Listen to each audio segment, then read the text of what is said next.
semuanya, selamat sore.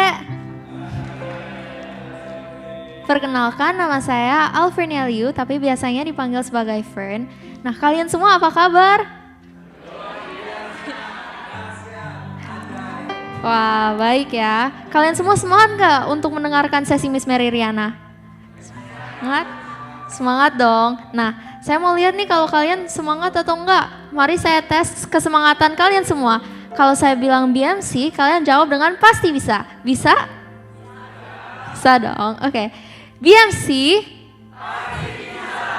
BMC? Pasti bisa. Sekali lagi, 2 kali lipat, lebih keras lagi. BMC? Pasti bisa.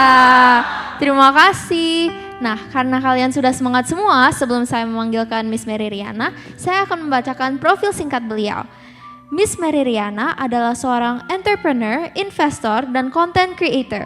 Dalam waktu singkat setelah kelulusannya, Miss Mary Riana mencapai pendapatan $1 juta di usia 26 tahun. Bahkan, kisah hidup Miss Mary Riana telah diangkat ke layar lebar dan menjadi film biografi terlaris di tahun 2015. Mary Riana Group memiliki beberapa bisnis unit di bidang edukasi dengan 16 cabang Mary Riana Learning Center di seluruh Indonesia. Mary Riana Events dan Adventure, Mary Riana Edukasi telah membantu pengembangan diri ribuan anak dan remaja. Sebagai content creator, Miss Mary Riana juga membagikan inspirasi dan motivasi setiap harinya kepada jutaan subscribers dan followers beliau. Sebagai investor, Miss Mary Riana membangun MDco, venture builder yang membantu UKM untuk naik kelas, dan juga MD Capital yang memberikan pendanaan untuk para startup Indonesia. Saat ini sudah ada lebih dari 30 perusahaan yang berada di dalam portfolio MD. Seperti yang dikatakan oleh Bapak Presiden Republik Indonesia ke-6, Indonesia butuh anak muda inspiratif seperti Mary Riana. Wow, thank you. Selamat malam semuanya.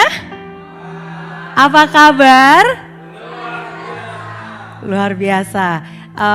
Puji dan syukur saya panjatkan kepada Tuhan Yang Maha Kuasa karena kita semua bisa berkumpul di sini hari ini, dan menurut saya ini adalah hari yang sangat luar biasa. It was so unexpected.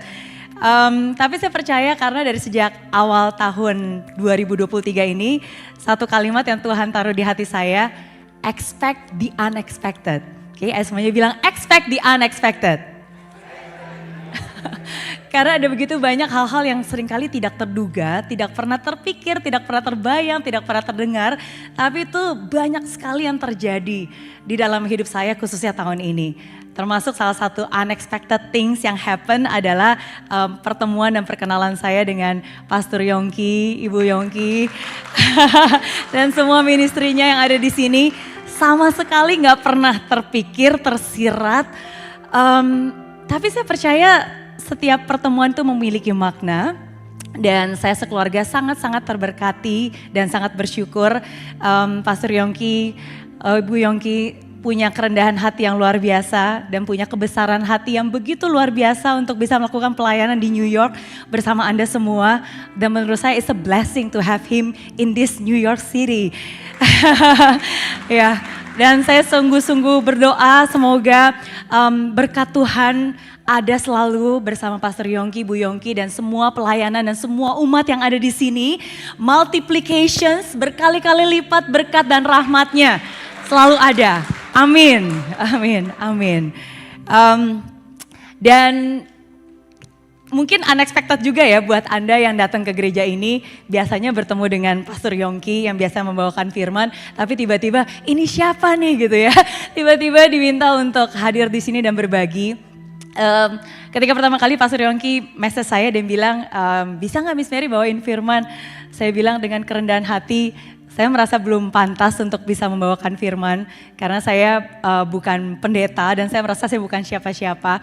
Tapi kalau saya diminta untuk berbagi pengalaman iman, dengan senang hati pasti saya akan selalu berbagi untuk melayani.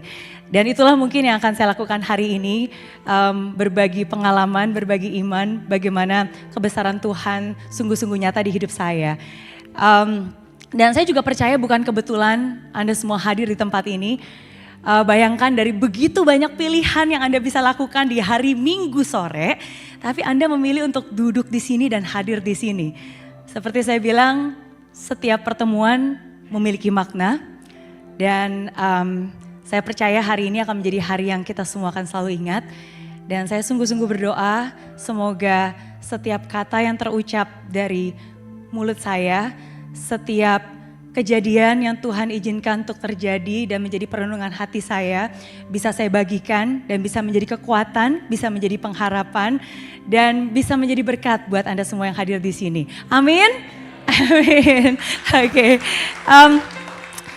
Ada yang bilang tak kenal maka tak sayang, jadi kita kenalan dulu ya biar makin sayang. Bisa? Bisa ya. Tapi sebelum saya cerita, mungkin saya tanya dulu, ada yang tahu hari ini tanggal berapa?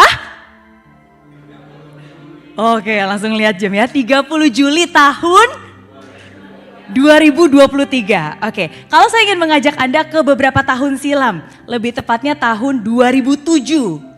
Jam 8.46 pagi, lebih tepatnya tanggal 28 Januari tahun 2007 jam 8.46 pagi. Coba deh ingat-ingat, kira-kira ingat gak ya lagi pada ngapain? Ayo, lagi pada ngapain kira-kira? Lagi tidur? Masih di Indonesia? Lagi belajar, lagi kuliah? Ya, waduh pasti ingetannya samar-samar. Karena udah lama banget Miss Mary, mana gue inget, mana saya inget gitu katanya ya. Tapi tanggal itu adalah tanggal yang gak pernah saya lupakan seumur hidup saya. Saya masih ingat banget tanggal 28 Januari tahun 2007 itu jatuh di hari Minggu. Ya, hari Minggu. Jadi tadi yang bilang ngapain lagi sekolah Minggu kayaknya ya. Oke. Saya masih ingat banget hari itu hari Minggu dan walaupun hari Minggu tapi begitu bangun tidur saya begitu semangat, saya langsung loncat dari tempat tidur, langsung buru-buru beres-beres siap-siap dan udah gak sabar pengen pergi ke suatu tempat di Singapura. Nah sekarang pertanyaannya, ngapain sih semangat itu dan mau buru-buru kemana?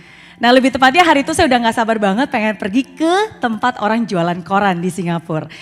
Kenapa? Karena hari itu adalah hari dimana untuk pertama kalinya saya bisa melihat dengan mata kepala saya sendiri. Koran besar di Singapura judulnya The Sunday Times itu meliput artikel tentang kisah hidup saya. Dan judulnya adalah sebagai berikut. She's made her first million at the age of 26. Jadi saya merasa sangat bersyukur saya bisa mendapatkan pendapatan $1 juta pertama saya di usia 26 tahun. Thank you. Okay. Dan pada saat itu ternyata yang lebih menggemparkan bukan hanya pencapaiannya, tapi ada kisah di balik pencapaian tersebut. Maka dari itu dari sejak pemberitaannya di koran Singapura, akhirnya beritanya pun juga tersebar di beberapa negara tetangga di Asia. Jadi setelah koran Singapura, ini dari berita harian di Malaysia, ini ada yang bisa nebak kira-kira dari negara mana? Vietnam, betul ya dari Vietnam. Ya ada juga ini dari koran Mandarin di Singapura dan akhirnya berita pun juga tersebar sampai ke Indonesia. Ya mungkin beberapa dari Anda yang dulu tahun 2007 sempat di Indonesia mungkin pernah membaca artikelnya. Baik itu di koran Kompas, majalah Femina, tabloid Nova dan masih banyak lagi. Dan mungkin beberapa dari Anda pernah melihat saya di layar kaca di TV Indonesia.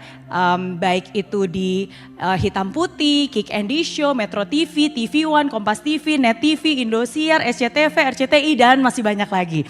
Nah semua ini saya ceritakan kepada Anda bukan untuk menunjukkan betapa hebatnya Mary Riana, bukan. Tapi semua ini saya ceritakan kepada Anda untuk menunjukkan betapa hebatnya Tuhannya Mary Riana. Yang saya yakin Tuhan yang sama pun, Tuhan yang begitu hebatnya bisa menolong saya dan mengangkat hidup saya. Dan saya sungguh-sungguh percaya Tuhan yang sama pun bisa menolong Anda dan mengangkat hidup Anda. Amin. Amin. Dan itulah satu hal yang saya gak pernah nyangka, gak pernah terpikirkan, gak pernah terbesit bahkan di dalam mimpi saya. Banyak orang begitu mereka lihat artikel ini biasanya sih mereka penasaran. Kok bisa sih sukses di usia muda, kok bisa sih dapat $1 juta di usia 26 tahun, kok bisa sih?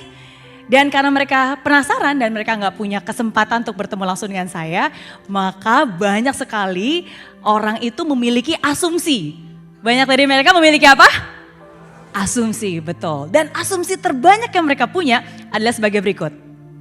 Karena mereka tahu saya orang Indonesia yang tinggal di Singapura, wah asumsinya cuma satu. Terang aja dia bisa sukses di usia muda, pasti dia berasal dari keluarga yang kaya raya. Pasti keluarganya kaya raya, dimodalin bisnis, makanya bisa sukses. Nah, menurut Anda kira-kira asumsinya benar atau salah? Benar salah? Salah ya, benar-benar salah ya. Alias benar-benar ngawur, oke? Justru yang terjadi adalah sebaliknya. Saya berasal dari keluarga yang sangat sederhana dan gak pernah ada pemikiran sedikit pun untuk mengirimkan saya ke luar negeri untuk belajar. Karena kondisi keuangan yang pas-pasan hanya mencukupi untuk saya kuliah di Jakarta pada saat itu. Saya masih ingat banget masa-masa kecil saya habiskan di rumah kami yang sederhana di daerah Jakarta Utara, lebih tepatnya lagi di daerah Tanjung Priok ya. Coba siapa dari Anda di sini yang mungkin dulu pernah ada yang tinggal di Jakarta? Oh ada. Tanjung Priok? Oh enggak ada kali ya. Oke. Biasanya dulu tinggalnya di mana? Jakarta Barat, Timur, Selatan, Utara? Oh Barat, Kelapa Gading ya. Sama-sama Jakarta Utara tapi beda kasta kayaknya ya. Antara Kelapa Gading dan Tanjung Priok. Oke. Ya. Jadi dulu saya tinggal dekat Pasar Ular. Banyak orang bilang itu daerah yang sangat keras karena banyak premannya di situ katanya. Tapi disitulah saya habiskan masa-masa kecil saya. Jadi benar-benar sungguh-sungguh nggak pernah kepikiran bakalan bisa sekolah di luar negeri, punya bisnis sendiri, apalagi punya bisnis di luar negeri sama sekali nggak kepikiran. Tapi itulah hidup. Dan kadang kita nggak akan pernah tahu Tuhan akan menempatkan kita di mana. Kadang kita nggak pernah tahu apa yang Tuhan izinkan terjadi dalam hidup kita. Dan hidup saya pun harus berubah dan kisah mimpi $1 juta saya berawal 25 tahun yang lalu. 25 tahun yang lalu kalau Anda hitung balik tahun ini tahun 2023 berarti 25 tahun yang lalu tahun berapa? 98. Hitungannya cepat ya, banyak accountant di sini soalnya ya. 98. Kira-kira ingat apa yang terjadi di Indonesia tahun 98? Banyak ya. Pertama ada namanya krismon, krisis moneter. Krismon gak cuma di Indonesia tapi juga di beberapa negara tetangga di Asia. Dan lebih parah lagi di Jakarta pada saat itu bukan hanya krismon tapi ada namanya kerusuhan 98. Coba kalau saya boleh tahu siapa yang pas lagi tahun 98 ada di Jakarta atau ada di Indonesia pada saat itu? Wow, hampir mayoritas masih di Jakarta pada saat itu ya. Dan saya masih ingat banget ketika kerusuhan itu terjadi, usia saya masih 18 tahun, baru aja lulus SMA, dan tadinya saya mau kuliah di Trisakti. Karena papa saya dulu bekas dosen Trisakti, jadi saya pikir lanjutin jejak papa gitu. Tapi masih ingat banget, baru pagi-pagi ngambil formulir pendaftaran, terus tiba-tiba sorenya ada peristiwa penembakan mahasiswa Trisakti. Dan akhirnya 2 minggu kemudian disusul oleh kerusuhan 98. Satu peristiwa yang pastinya akan selalu teringat di memori kita ya. Dan karena pada saat itu situasi sangat tidak kondusif dan karena orang tua saya sangat mengkhawatirkan keselamatan saya, masa depan saya, terutama masa depan pendidikan saya. Maka dengan berat hati mereka memutuskan untuk mengirim saya ke luar negeri untuk belajar. Dan Singapura adalah satu-satunya pilihan. Dan itu sebenarnya keputusan yang berat. Karena bayangkan sebelum ada krismon aja nggak pernah kepikiran mau sekolah di luar negeri. Apalagi pada saat itu krismon gitu, dimana banyak sekali bisnis bangkrut, banyak sekali kekacauan dan dolar tuh gila-gilaan. Jadi itu keputusan yang sulit. Tapi satu hal yang saya yakin, Anda pun pasti setuju dengan saya, bahwa sesulit apapun keadaan keluarga, separah apapun kondisi perekonomian keluarga, orang tua pasti selalu berusaha untuk memberikan yang terbaik untuk anak-anaknya. Setuju? Ya, tepuk tangan dulu dong buat para orang tua yang ada di sini ya. Thank you. Oke. Nah, dan seringkali tanpa kita sangka di balik sebuah bencana, sebenarnya banyak pertolongan Tuhan yang kadang kita nggak sadari. Itulah yang terjadi dalam hidup saya. Jadi ketika kerusuhan itu terjadi, pemerintah Singapura mengulurkan bantuan kepada beberapa pelajar di Jakarta. Nah, karena kebetulan saya berasal dari salah satu sekolah unggulan dan nilai saya cukup baik karena SD, SMP, SMA selalu rajin belajar. Jadi saya termasuk salah satu pelajar yang terpilih untuk bisa melanjutkan kuliah saya di Singapura pada saat itu. Tapi hanya berdasarkan nilai ya, jadi dari nilai cukup, uangnya nggak dibayarin, cuma dikasih placement aja. Jadi nilai cukup tapi uang tidak cukup. Dan disitulah akhirnya keluarga kami mengajukan permohonan pinjaman dan akhirnya setelah dilihat dari latar belakang keluarga, pekerjaan ayah saya, pendapatan ayah saya, akhirnya bantuan pinjaman itu pun diberikan. Nah singkat cerita akhirnya saya bisa kuliah di NTU, Nanyang Technological University Singapura. Tempat yang sangat indah, sangat megah, wow keren Singapura. Tapi nggak ada satu orang pun yang pernah nyangka bahwa ternyata di tempat yang seindah dan semegah itu ada seorang mahasiswi dari Indonesia yang harus berjuang bertahan hidup hanya dengan $10 setiap minggunya. Dan itulah kisah hidup saya, bagaimana akhirnya saya terdampar seorang diri dan harus berjuang bertahan hidup hanya dengan $10 setiap minggu. $10 tiap minggu, anggap aja pakai kurs dolar yang sekarang sekitar 10 ribuan, berarti seminggu 100 ribu, berarti sehari sekitar 14 ribu rupiah. Bukan sesuatu hal yang mudah. Tapi saya yakin kalau saya berbicara dengan Anda, para perantau, saya yakin mungkin Anda pun pasti pernah berada di posisi saya, di mana kita benar-benar berjuang sendiri dan waktu itu nggak pernah nyangka bahwa ternyata uang pinjaman itu nggak cukup gitu. Dan saya nggak mau membebani orang tua, jadi saya nggak pernah bilang, dan saya mencoba untuk mencukupkan aja dengan apa yang saya miliki pada saat itu gitu, nggak mau jadi beban orang tua. Banyak teknik pengiritan, saya yakin sebagai perantau kita tahu cara teknik-teknik pengiritan supaya kita bisa bertahan hidup di tengah keterbatasan, betul atau betul? Betul ya, kadang-kadang saya puasa nggak makan, kadang-kadang saya keliling kampus cari makanan gratisan, ya. Di sini tahu cara dapat makanan gratisan? Oh tahu ya, tahu ya kan? Sama dulu saya juga gitu ya. Ternyata kalau di kampus itu suka ada aktivitas gitu. Jadi suka ada acara-acara pertemuan, terus biasanya ada refreshment. Nah begitu saya tahu, akhirnya ya udah saya datengin tuh semua perkumpulan dan pertemuan yang ada di universitas. Mau perkumpulan Buddhis lah, mau Christian lah, mau appreciation team, mau dari engineer, pokoknya datang. Habis itu dapat makan gratis setelahnya sore gitu. Jadi makan sehari aja cukup. Tapi kan nggak setiap hari ada pertemuan. Jadi di masa-masa yang nggak ada pertemuan ya terpaksa puasa. Kadang-kadang saya cuma makan mie instan doang. Dan teknik pengiritan yang paling efektif bagi saya pada saat itu adalah dengan bawa bekal ke kuliah. Dan bekalnya pun sederhana, saya taruh dari kotak makan plastik dan isinya sepotong roti tawar. Dan pada saat itu terus terang saya cukup minder dan saya nggak ingin menunjukkan kesulitan saya. Jadi setiap kelar kuliah, biasa teman-teman suka ngajakin, "Mer kita ke kantin yuk kita makan siang bareng." Nah karena saya bawa bekal tapi saya lumayan minder untuk ngaku, biasanya saya ngeles, saya bilang antar aja deh masih kenyang gitu. Padahal udah lapar banget. Dan akhirnya setelah teman-teman yang lain udah pada ke kantin, tempat kampus udah lebih sepi. Dan disitulah saya pergi ke suatu tempat yang paling sepi di kampus, yang gak bakal pernah dilihat orang. Dan disitulah saya buka tas saya keluarkan kotak makannya dan saya makan roti tawarnya. Kalau Anda bisa nebak kira-kira tempat mana yang paling sepi di seluruh kampus yang gak akan pernah dilihat orang, kira-kira di mana? Di toilet, ya. Kok tahu? Pernah ngalamin juga ya? Oke, nggak apa-apa. Kalau senasib kayak Mary Riana berarti nanti nasibnya juga kayak Mary Riana ya. Amin. Dan itulah satu kenangan hidup yang gak akan pernah saya lupakan. Ngumpet-ngumpet cari toilet paling sepi, ngumpet-ngumpet makan roti di toilet.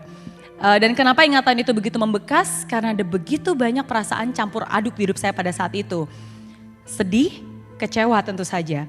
Terus terang saya sempat merasa hidup ini gak adil banget, Tuhan itu gak adil banget. Kalau saya bisa cerita kepada Anda, saya bukan anak yang begitu terlahir langsung positive thinking gitu kan. Wah bisa selalu berprasangka baik terhadap hidup. Enggak, namanya juga anak remaja. Walaupun dari kecil kita diajarkan orang tua untuk sabar, yang sabar ya. Saya tahu kita harus sabar gitu. Tapi seringkali ketika kita mencoba untuk bersabar, tapi kita terus-menerus hidup di tengah keterbatasan. Ketika kita mencoba untuk bersabar, tapi berhari-hari, berbulan-bulan, bertahun-tahun, tetap aja tidak ada perubahan. Lama-lama kesabaran itu bisa berubah menjadi sebuah kekecewaan. Dan akhirnya kekecewaan itu bisa berubah menjadi sebuah kemarahan. Dan itulah yang pernah terjadi dalam hidup saya. Saya merasa Tuhan itu gak adil, saya merasa hidup itu gak adil. Kenapa begitu saya lulus SMA harus ada kerusuhan? Kenapa saya harus pisah dari orang tua saya? Kenapa teman-teman yang lain bisa makan enak di kantin? Sedangkan saya harus susah-susah, ngumpet-ngumpet, makan roti di toilet. Kenapa? Dan saya merasa Tuhan itu gak adil banget, gak adil. Kenapa justru di usia saya yang sangat muda, yang banyak orang bilang masa muda adalah masa yang paling bahagia. Mana buktinya? Jangankan bahagia, mau hidup biasa-biasa aja kok rasanya susah banget. Dan itulah yang saya rasakan, sedih dan kecewa. Tapi bagaimana akhirnya dari sosok mahasiswi dengan kondisi seperti itu bisa menjelma menjadi seorang Mary Riana hari ini. Itulah kebesaran Tuhan. Saya bersyukur dan menurut saya mungkin ini karena doa orang tua saya yang selalu menyelipkan nama saya di dalam doanya yang membuat saya disadarkan. Di saat-saat tersulit saya disadarkan dan justru ketika saya jauh dari orang tua, disitulah sampai saya sadari saya jadi mencari Tuhan. Kalau dulu saya tahu Tuhan itu adalah Allah Bapa yang Maha Kuasa, yang ada di mana, ada di surga. Surga itu di mana nggak tahu, pokoknya jauh gitu. Saya melihat Tuhan saya sebagai sosok yang selalu harus saya hormati, yang kalau ngomong tuh harus hati-hati gitu kan, yang jauh gitu. Tapi mungkin dengan saya harus hidup sendiri, merantau jauh dari orang tua, saya jadi tahu Tuhan yang ada, yang bisa menjadi teman, yang menjadi teman ngobrol, yang bisa tahu gitu, yang bisa ada di dekat saya, yang bisa menjadi seorang sahabat, yang bisa diajak ngobrol gitu. Dan itulah satu hal yang mengubah hidup saya adalah ketika saya ulang tahun ke-20. Untuk yang pernah nonton film Mary Riana, mungkin Anda pernah ingat adegan ini. By the way, udah pernah nonton film Mary Riana? Oh belum ya? Wah harusnya kapan-kapan kita nobar bareng ya. Oke. Ya bersyukur kisah hidup saya diangkat ke layar lebar. Ini salah satu adegan di film Mary Riana. Mary Riana muda waktu itu diperankan oleh Chelsea Islan. Ini salah satu aktris di Indonesia. Dan ini momen penting karena ini adalah titik baliknya ketika saya ulang tahun ke-20. Kalau Anda pernah bertemu saya 23 tahun yang lalu, jadul zaman dulu, saya yakin Anda pasti gak bakal nyangka bahwa orang ini bakal jadi orang sukses. Karena gak ada tampang-tampang suksesnya sama sekali. Kebetulan saya bawa foto aslinya. Penasaran pengen lihat? Oke, penasaran ya. Oke, saya kasih lihat dulu nih. 1, 2, 3. Tara! Nah, mirip gak dengan sekarang? Beda ya, mirip gak dengan Chelsea Islan? Gak enak jawabnya ya, jelas aja itu kan artis ini bukan. Oke ya, jadi jauh sekali berbeda.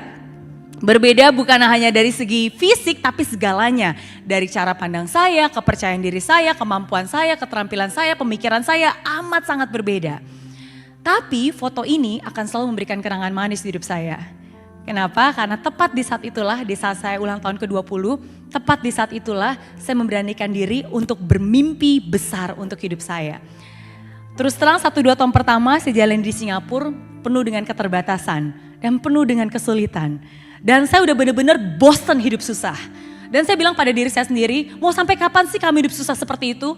Hidup itu cuma sekali. Dan kalaupun ada orang yang bisa mengubah hidup kamu, orang itu adalah diri kamu sendiri. Dan tepat di saat itulah, di saat saya ulang tahun ke-20, di saat itulah saya berhenti untuk menyalahkan keadaan. Saya berhenti untuk mengasihani diri saya sendiri dan saya berjanji dan saya bilang, pokoknya sebelum saya ulang tahun ke-30. Jadi saya kasih waktu berapa tahun? 10 ya. Sebelum saya ulang tahun ke-30, saya harus sudah bisa punya kebebasan finansial. Saya harus sudah bisa bayar hutang-hutang pendidikan saya. Saya harus sudah bisa membahagiakan orang tua saya. Selagi saya masih bisa, selagi mereka masih ada. Dan kalaupun suatu saat nanti saya harus kembali ke Indonesia, saya harus kembali ke Indonesia sebagai orang yang sukses. Dan itulah mimpi $1 juta saya pada saat itu. Dan berawal dari sebuah mimpi, ternyata mimpi itu mempunyai kekuatan. Dan ternyata mimpi itu bisa menjadi kenyataan. Dan kalau mimpi ini bisa mengubah hidup saya yakin sama juga dengan Anda. Disitulah saya kembali diingatkan bahwa apapun yang terjadi, mungkin banyak hal yang berkurang dalam hidup kita, khususnya selama pandemi 2-3 tahun terakhir ini, ada banyak hal yang mungkin juga hilang dalam hidup kita, tapi satu hal yang paling penting yang tidak pernah boleh hilang, jangan pernah hilang harapan. Jangan pernah hilang harapan, karena selama kita masih punya harapan, kita masih punya kekuatan untuk berjalan. Dan selama kita masih berjalan, kita masih bisa melakukan sesuatu untuk membalikkan keadaan. So, fokus dengan apa yang ada di depan. Ya itulah satu pelajaran penting untuk saya pada saat itu. Dan ketika pada saat itu saya memberanikan diri untuk bermimpi besar, di hari itu juga, di malam itu juga, saya cerita sama papa yang ada di surga. Saya bilang, Tuhan thank you, terima kasih Engkau sudah menaruh harapan itu dan menaruh mimpi itu di hati saya. Tapi saya bilang, tapi jangan PHP ya Tuhan. Nanti kalau saya punya harapan tinggi gitu, tapi kalau ternyata nggak jadi kan lebih baik nggak punya mimpi, nggak punya ekspektasi. Ada orang yang bilang katanya orang yang paling bahagia adalah orang yang nggak punya ekspektasi. Oke, saya pernah mendengar hal seperti itu. Tapi ketika saya berdoa dan sungguh-sungguh bertanya, untuk pertama kalinya di hidup saya, Tuhan menjawab saya. Dan ini adalah satu ayat yang sungguh-sungguh mengubah hidup saya dan menguatkan saya pada saat itu. Dari Habakuk 2 ayat 2-3. He said, write down the vision, inscribe it on tables so it can easily be read. And since this is a vision for an appointed time, it will not fail, but it will be fulfilled in due time. If it delays, wait for it will come and will not be deferred. Dan Tuhan menjawab saya, kalau kamu percayakan mimpi itu, tulis, taruh di tempat di mana kamu bisa terus-menerus melihat itu. Dan kamu harus percaya. Dan kalaupun suatu saat nanti akan tertunda, sabar ya, tunggu aja. Karena janjinya pasti akan selalu dipenuhi. Dan itulah yang menguatkan saya untuk seseorang yang gak pernah mengachieve apapun dalam hidupnya, tapi tetap berani bermimpi besar dan tetap berani melangkah karena saya percaya akan janjinya. Dan akhirnya mulai hari itu saya ambil buku kosong dan saya sebut itu sebagai my dream book gitu. Dan saya tempelkan semua banyak hal yang saya impikan, yang saya inginkan. Kalau saya ngeliat majalah ada rumah bagus, saya gunting, saya tempel. Ada foto orang graduation, saya tempel. Pokoknya semua hal yang saya inginkan, saya tempel di situ. Dan saya tulis juga ayat-ayat yang menguatkan saya. Untuk saya terus diingatkan akan janjinya. Dan di halaman pertama di buku itu, mana nih saya baca buku. Oh oke, ini di bukunya ya. Oke, ini saya ambil fotonya. Jadi di halaman pertama di bawah itu ada ayat yang tadi Habakuk dan di atasnya itu saya tuliskan doa yang saya yakini gitu. Dan inilah awal dari segalanya. Dan menurut saya satu hal yang penting kalau di seminar pada umumnya saya selalu bilang yang pertama adalah berani bermimpi besar, have a vision. Tapi kalau di acara gereja atau pelayanan seperti ini saya selalu bilang yang pertama adalah kita harus bisa melihat dengan iman. Oke, semua bilang melihat dengan iman. Thank you. Di dunia sekuler, sometimes kadang-kadang sebelum orang percaya, dia akan lagi dulu, mana buktinya, mana contohnya, mana track recordnya. Biasanya mereka harus lihat sesuatu dulu baru percaya. Tapi saya bersyukur dari sejak kecil saya selalu diajarkan untuk percaya dulu, baru kita bisa melihat. Dan itulah yang saya selalu pegang teguh. Mungkin pada saat itu saya belum melihat apa-apa, tapi saya percaya saya akan suatu hari nanti bisa melihat banyak hal yang Tuhan janjikan yang terjadi dalam hidup saya. Melihat dengan iman, itu adalah langkah yang pertama. Focus on the vision, not your current condition. Ini juga yang selalu saya ingatkan di saat-saat sulit, terutama selama pandemi 2-3 tahun terakhir ini. Ketika kita berada dalam suatu situasi yang sangat menyulitkan dan sangat gak mengenakan, jangan sampai kita terjebak dengan keadaan itu. Karena seringkali kita terjebak dengan keadaan itu, melihat kiri kanan situasi serba tidak baik. So do not focus on your current condition, but focus on the vision. Karena kita ngelihat kiri kanan semuanya memang serba kekurangan. Tapi kalau kita percaya, kita lihat apa yang dijanjikan, kita lihat apa yang ke depan. Buatlah mimpi sebesar-besarnya sehingga mimpi itu adalah sebuah magnet yang begitu besar yang akan menarik Anda ke sana. Sehingga Anda tidak lagi terfokus dengan keadaan kiri kanan. Itulah yang saya lakukan. Focus on the visions and not your current condition. Itu yang pertama, melihat dengan iman. Oke, semuanya sekali lagi bilang melihat dengan iman. Oke, nah tapi itu aja gak cukup. Ada 3 yang ingin saya bagikan hari ini. Yang pertama melihat dengan iman. Yang kedua melangkah dengan iman. Oke, semua bilang melangkah dengan iman. Oke, ada harga yang harus dibayar untuk mewujudkan impian. Sekarang pertanyaannya, mungkin sebenarnya saya tanya dulu, siapa dari Anda di sini yang punya mimpi? Angkat tangan bilang saya. Oh, oke ya. Siapa yang yakin bahwa mimpinya akan menjadi kenyataan? Yang benar. Benar ya, amin. Oke. Saya selalu bilang sama aja seperti kalau kita pergi ke food court, ada begitu banyak pilihan makanan, Anda bebas mau pesan makanan apapun, mau satu mau dua bebas, tapi kita hanya bisa menikmati begitu kita pesan lalu kita bayar. Kita pesan, kita bayar, baru makanan itu akan diantar, baru kita bisa menikmati. Ada harga yang harus dibayar. Sekarang pertanyaannya, beranikah Anda membayar harga untuk mencapai dan mewujudkan semua mimpi-mimpi itu? Berani? Kalau jalannya terang benderang seperti ini pasti berani. Kalau semuanya gampang-gampang aja pasti berani. Kalau semua yang direncanakan berjalan seperti yang diharapkan pasti berani. Tapi kan kita tahu hidup tidak semudah itu Ferguson, ya kan? Nggak selamanya matahari akan selalu ada terang benderang, nggak selamanya orang akan selalu ada bersama kita dan memberikan supportnya.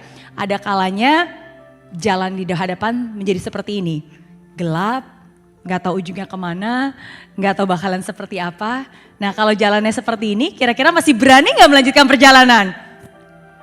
Waduh, tinggal setengah nih semangatnya ya. Berani nggak? Oke, semoga jawabannya masih. Walaupun kecil tapi semangat hidupnya luar biasa ya. Oke, bayangkan tikus kecil itu aja cuma ada keju di dalam dirinya aja bisa sekuat gitu. Apalagi kita yang ada Roh Kudus dalam diri kita pasti harusnya jadi lebih kuat. Betul nggak? Betul ya, harusnya seperti itu. Dan itulah yang saya bilang, apapun yang terjadi selama nafas masih di kandung badan, teruslah berjuang, teruslah berusaha. Karena pasti masih ada kesempatan. Kalau Anda benar-benar serius banget pengen sukses, coba sekarang saya tanya, siapa dari kalian di sini yang serius banget pengen sukses? Angkat tangan bilang saya. Amin ya.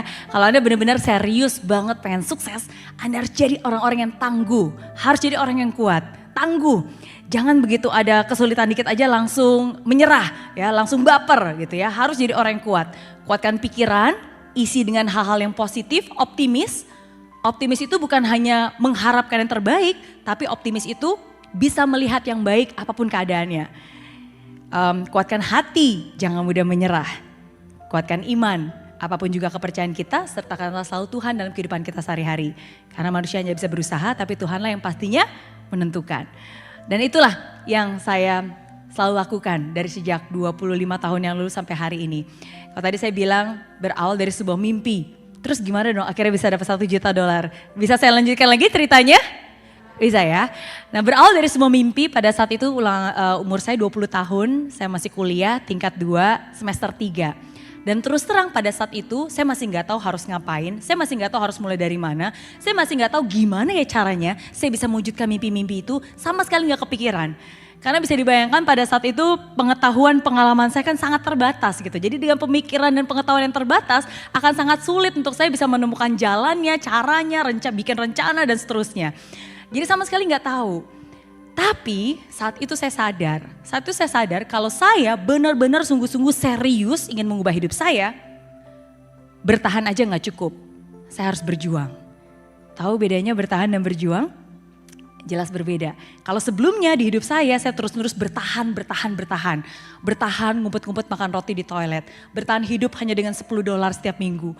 Mau sesabar apapun saya bertahan, mau setabah apapun saya bertahan, saya gak akan mungkin bisa mengubah hidup saya. Saya harus berjuang. Dan yang masuk dengan berjuang berarti saya harus bergerak. Saya nggak bisa hanya diam, bersabar dan berharap semuanya akan berubah dengan sendirinya. Semuanya akan indah pada waktunya. Gak akan mungkin. Saya harus bergerak. Kunci dari berjuang buat saya nggak boleh diam. Saya harus bergerak. Dan disitulah akhirnya saya mencoba mencari pekerjaan.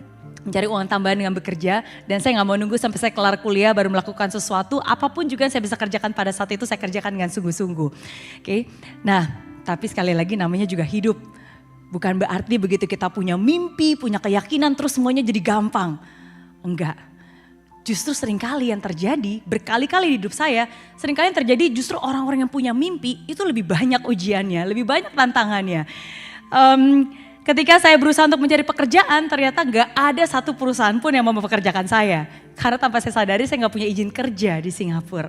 Saya cuma punya izin untuk kuliah, cuma punya student pass, gak punya employment pass, gak punya work permit. Sedangkan tahu sendiri semua perusahaan, apalagi di Singapura semua serba taat peraturan ya, jadi sangat sulit untuk saya mendapatkan pekerjaan. Tapi bagikan tikus kecil tadi, walaupun kecil, dihina, mungkin di mata dunia tidak berharga, tapi semangat hidupnya begitu besar. Mungkin seperti itulah gambaran saya pada saat itu. Akhirnya saya terus mencoba dan terus mencoba dan terus mencoba, sampai akhirnya saya dapatkan pekerjaan pertama saya.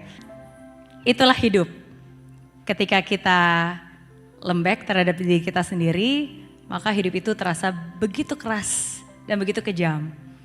Tapi sebaliknya, ketika kita keras terhadap diri kita sendiri, maka hidup itulah yang nantinya akan lunak dan akhirnya memberikan apa yang kita inginkan. Dengan susah payah akhirnya saya dapatkan pekerjaan pertama saya sebagai seorang pembagi brosur di jalanan. Bagi-bagi brosur di jalanan. Pekerjaan yang sangat sederhana tapi amat sangat saya hargai. Jadi pada saat itu saya mulai kerja dengan upah harian ya, karena saya nggak bisa kerja yang pakai bulanan karena itu ilegal. Jadi yang bisa saya dapatkan ya kerja upah harian. Kamu kerja hari ini berapa jam, ya udah ini gaji kamu untuk hari ini, besok datang lagi ya dan seterusnya. Mungkin bagi banyak orang itu pekerjaan yang sangat kecil karena banyak orang menertawakan, baik teman-teman saya bilang ngapain sih kerja seperti itu, kamu kan mahasiswa, kerja pakai otak dikit dong gitu kan, masa kerja kayak gini yang otak aja juga nggak perlu dan seterusnya. Tapi satu hal yang saya syukuri dan saya pelajari dari hidup ini adalah untuk mendapatkan sesuatu yang besar, nggak selamanya kita harus melakukan hal-hal yang besar. Sekecil apapun langkah saya, asalkan saya terus melangkah dan terus melangkah dan terus melangkah dan terus melangkah dan terus melangkah, suatu hari saya pun akan sampai ke tujuan. Dan sekecil apapun langkah saya, asalkan saya terus lakukan dengan kesungguhan, Tuhan pun pasti akan melihat. Dari yang kecil itu, makanya kita akan bisa diberikan kesempatan yang lebih besar lagi dalam hidup kita. Setuju? Setuju. Kalau kita belum bisa melakukan hal yang besar, lakukanlah hal yang kecil dengan jiwa yang besar. Dan saya percaya Tuhan akan selalu melihat dan mencatat.